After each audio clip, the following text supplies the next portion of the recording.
Let's make mint chutney today.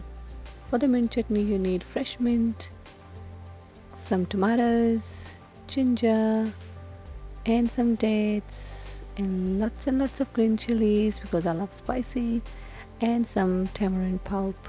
I just got fresh tamarind pulp. All we have to do is blend everything together. Put everything in the blender and just blend until it's all smooth consistency. I'm just adding all the ingredients in the container, in my Ninja container, and I'm just going to blend this. It doesn't take long because my Ninja is super fast.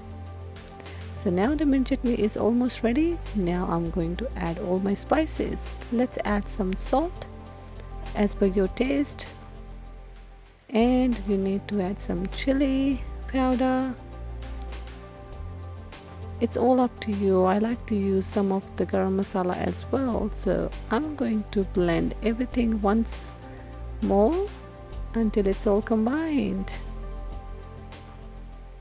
All you have to do is just blend and your mint chutney is ready. I love the consistency. It's not too thick and not too runny, and it's ready to eat. There you go. Thank you for watching my video. See you next time. Please do not forget to subscribe my channel, hit the like button, and do leave a comment if you liked my video. Thank you. Bye.